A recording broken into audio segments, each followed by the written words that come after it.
I'm going to be presenting today with Becky Lowell-Edwards from Gould and Company, Douglas Gould and Company.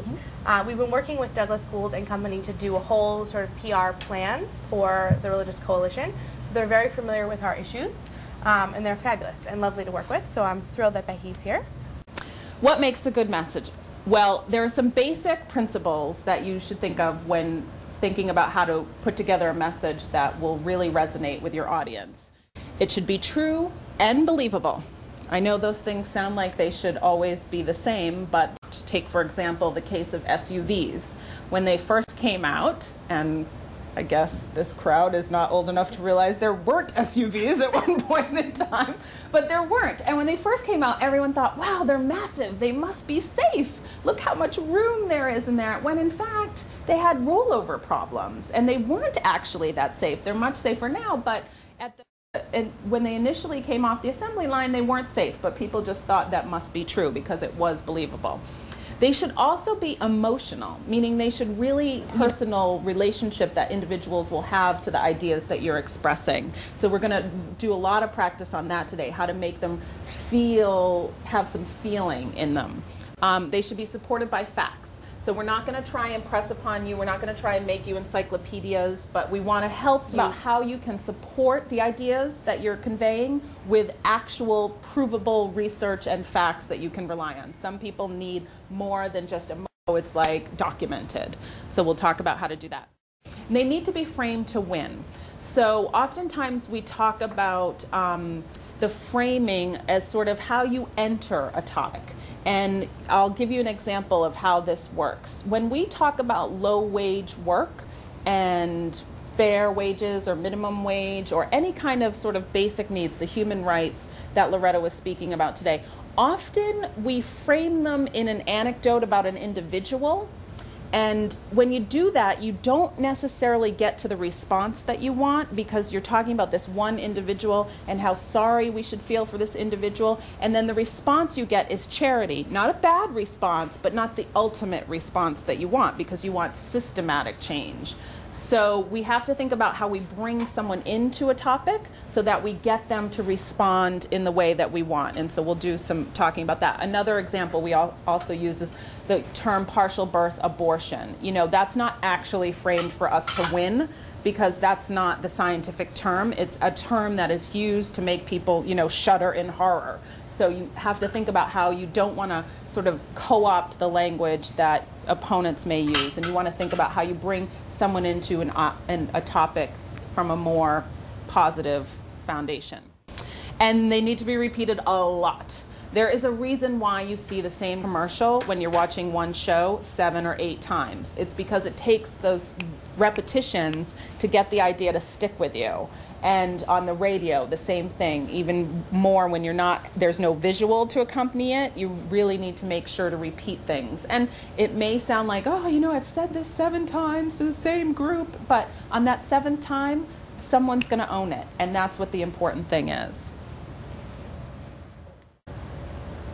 So ways to organize your message. We talk about 2 basic ways, problem, solution, action, or just 3 major talking points. So in the case of In Good Conscience, I don't know if you've all been introduced to that document and the message platform, that was a real problem, solution, action setup. So the problem is that, you know, for the past 25 years, the healthcare system has been oppressed by the sort of Catholic doctrine that's out there on how to treat patients. So the solution is that RCRC came together with theologians, ethicists, people representing multiple faith denominations to try and come up with a pluralistic way of looking at how you can treat individuals in this country with the healthcare system. The action is talk about this document, take it to practitioners, share it with them, get them to think about how they do their job and how they might be impacted by choices that are already made for them by the institutions that they work for, and how they might sort of do something differently to create a better environment for their patients or their families. So that's one example of problem, solution, action. The other thing which we're really going to do today is focus on just 3 major talking points.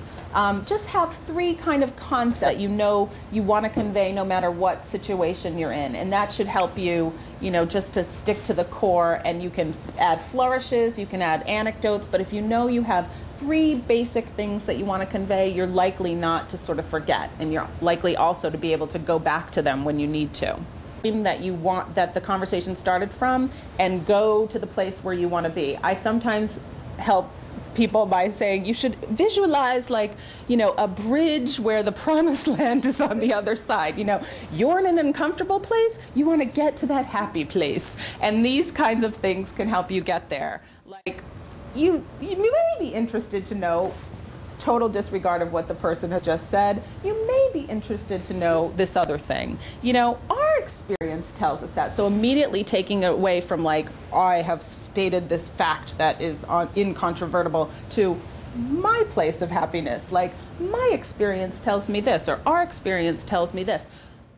After you'll hear after we talk about the second slide, I always tell people, if you just watch one morning of Sunday morning programming and the shows, you will see bridging and highlighting language all over the place. I mean, how many those skilled talking heads, they know how to get from that uncomfortable place to that happy place really quickly. But the important thing here is, as I said before, you don't want to repeat the negative frame. You really want to immediately, almost block that bad energy and get to that positive energy, which is what you came to talk about and what you hoped you could convey. Highlighting kind of signals the reporter or the audience about what the important thing is. It's like, warning, warning, you really want to pay attention here. So it's things like, you've been talking for a long time and you say, but really what I'm here to tell you today is, or the key message that I hope you leave here with today is, it just helps. A good speech, we always tell people, introduce what you're going to talk about, tell them your main point, and then slowly take them through it, and then end with your main point again. It's like people need cues. They need to hear, some kind of language that tells them when they should be actively listening. You all know this because it's like when the professor says, okay, your assignment is, and everyone wakes up again and papers come out and you shuffle. So it's that kind of thing. You know what the cues are, and it's really important to help your listeners by using them. We wanted to share some information about a big research project, and we did a survey of 1,000 young adults ages 16 to 30. The reason why this is important, that's the age constituency that SYRF works with. And it's very easy for us to sort of use secular data and sort of make generalizations about what the secular pro-choice community and anti-choice community says.